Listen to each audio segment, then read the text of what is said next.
So what is a practitioner anyway? Is it just getting your picture up in front and you get to stand up and everybody gets to exalt the practitioner? Is that all it is? No. So a practitioner, the basic rule of thumb about what a practitioner is a person who knows the truth for you when you can't know it for yourself. Or more accurately, a person who is trained to know the truth for you when you can't know it for yourself. Who is trained to bring forth the answer that is already lying within your own heart, within your own consciousness, using prayer techniques rather than in-depth psychological inquiry. Now, this does not mean that a practitioner session is not therapeutic, because it is. The difference is that a psychologist works within the field of effect, within the world of conditions, and in fact is mandated, really mandated to work in the field of effect. So a therapy session by design is within a secular construct, using as much as possible proven scientific or empirical methods to help the client come to a greater sense of balance within their life. So, psychologists, did I get that about right? Sort of, kind of? Yeah, all right. So now this process can be months, which would be really short, by the way, or it can take years. So, did I hear some chuckling back there? Yes. So I know that, and I know that I've used a therapist in the past and got a lot of benefit. So although she could not change my wife and make her love me the way I thought she should, yeah, she failed there. But what she did do is she helped me to own my own stuff and to strive to do better in the next relationship, because that one was over, which she never said, by the way. Right? It was a guided discovery. I had to figure it out. Of course, I think my wife knew it 2 or 3 years before I did. Right? And it took about 4 months for me, and that's that's on the afterburner in recovery, I suppose. And she, her name was Robin. Robin commented and marveled at it and asked me what it was that I was doing. And I had been introduced to these principles, the science of mind teaching, and I was also working with a practitioner at the time. So what did the practitioner have that my very competent therapist did not have? Very simply, she had the power of prayer. The infinite power of the universe being consciously, confidently invited into the conversation. Now, there's still only one mind expressing in both dyads. Only one mind, individualized, within my own consciousness, within my wife's consciousness, within the therapist, within the practitioner. Only one mind, but the individualized expression coming forth. So, one is dealing and the other is healing. So with a therapist, even though we come to the same life issues, whether we go to a therapist or to a practitioner, one is dealing with the conditions of our life, how to better the conditions, and through inquiry trying to get to deeper underlying causes. A practitioner knows that what is really called for is healing, and that whatever we come to a practitioner with, when we come to them for prayer, that what they help us to realize, if we don't know this already, is that what it is that's challenging us, what it is that's being revealed, is being revealed to be healed at the level of spirit. So what this, in religious science parlance, when we think that it's our spouse, our job, the tax man, the economy, or whatever that's causing the misery in our life, this is what's known as relative first cause, if you've ever heard that. And at the level of the relative, it appears to be first cause at the level of the relative. But our ultimate reality, our ultimate truth is not at the level of the relative, right? So they call this expression the relative because it's relative to what? Our own consciousness. That this life that we have is an expression of our consciousness, either consciously, but often unconsciously. And there's the rub, right? So we know, we think we know, right? We think we know. And we don't know what we don't know because we don't know it, right? That's a blind spot. But what happens is through the process, and we can have deep intuitive insights, sometimes spontaneously in a practitioner session. Because we are not playing around in the world of effect, but instead inviting the infinite creative intelligence that God is to express in this moment, to inspire us or to bring to us a deeper realization of the truth of our life.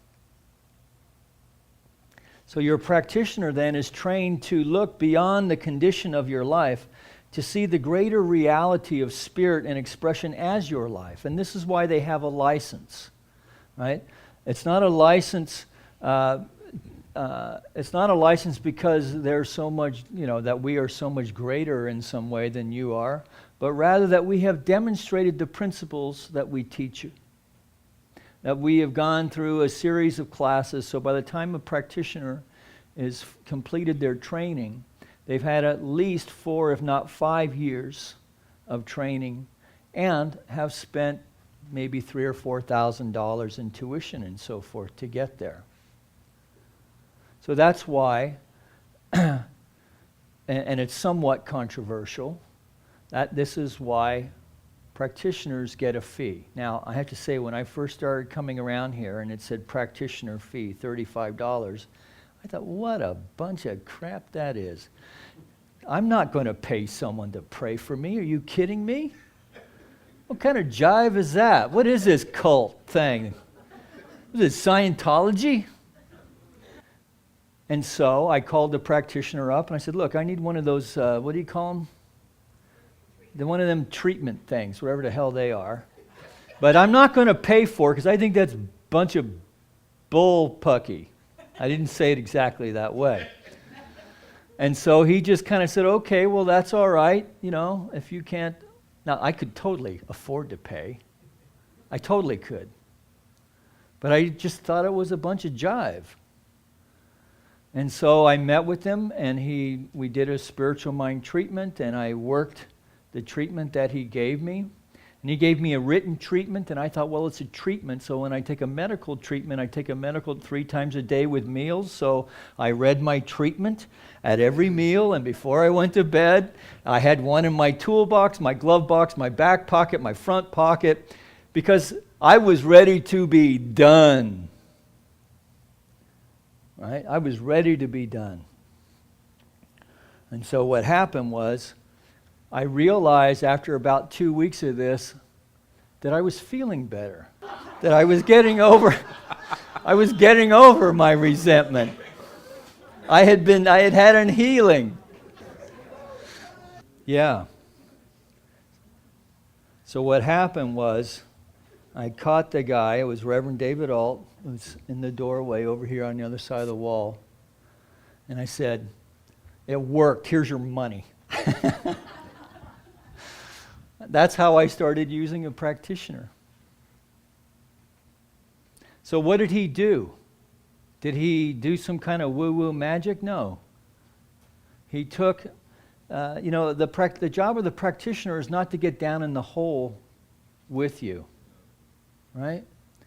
So whatever hole we're in, whether it's the hole of despair, the hole of not enoughness, he or she doesn't love me, I hate my job, I have this terrifying health diagnosis. No, it's not our job to get down in the hole with you because we can't help you there.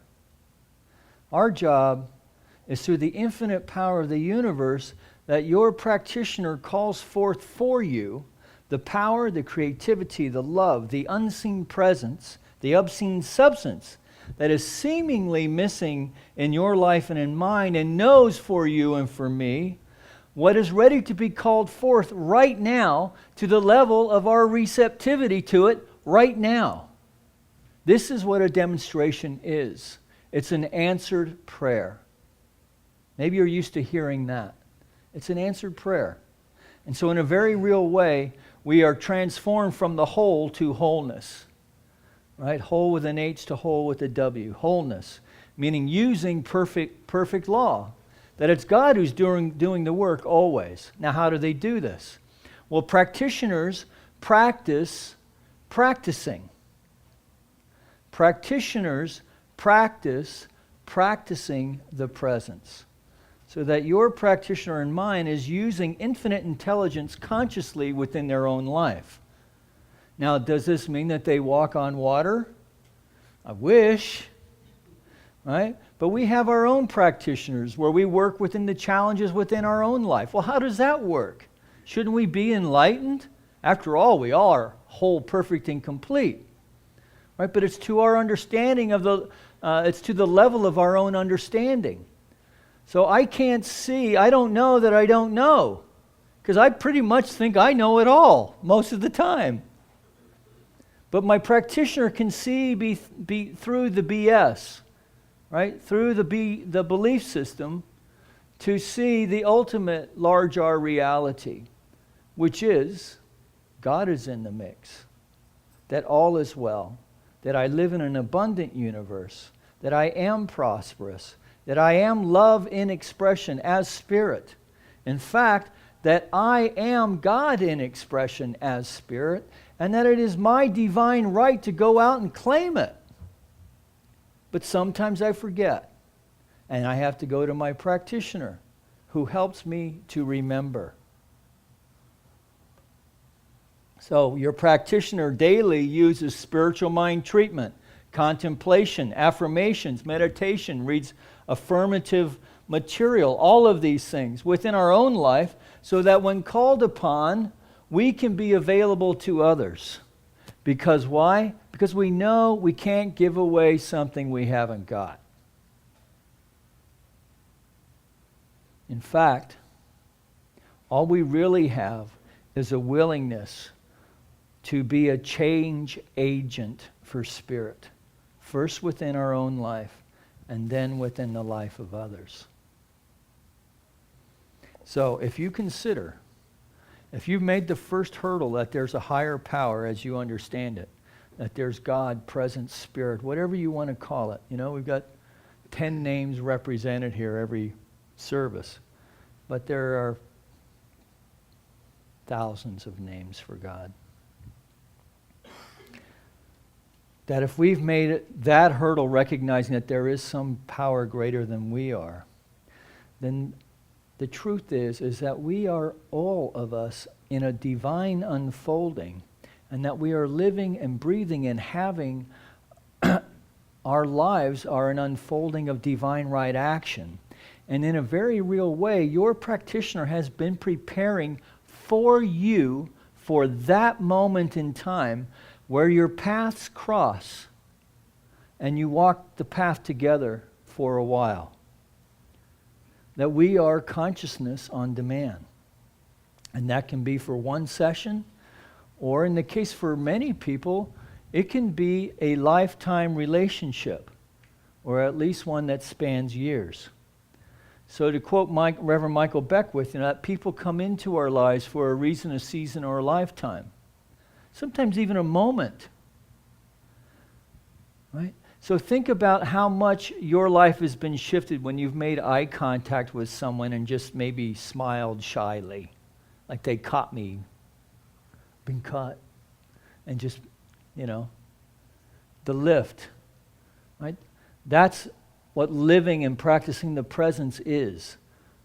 living life in ordinary moments, inviting Spirit to show up, recognizing that within all people is that spark of divinity that we can attune our awareness to and see it, and in that sight, in that second sight, if you will, that we are lifted.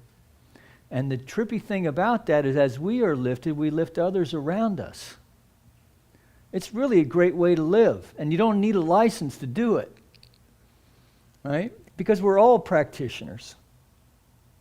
So whether we're looking for more money, love, a new car, clarity, a sense of direction in our life, radiant health, or simply we want to infuse some zip, some zest, some vigor into our life, we have to step away from the patterns of thought that had got us to the place that we're at and be willing to step into new ways of thinking, into a new field of thought. And I say a field of thinking because it's usually a set of ideas that are woven together, that have been installed by default, that are our biggest hurdles. That's the stuff that we don't know until we know it. And it can be insidious how well rooted they are. You know, I had lunch the other day with someone who was raised Catholic, raised in Catholic school 14 years, and then went into the Self-Realization Fellowship, was a nun for 10 years, a religious science practitioner operating at a high level in that regard, and is also a practicing Buddhist. And we were talking about how the subtle ways that those default settings still show up. Even though we've had the new download and the new app is installed, right, we still get those error commands that come up. Right? But we don't have to crash the whole system anymore. Maybe there was a time in our life when that would happen, when we would just go on blue screen.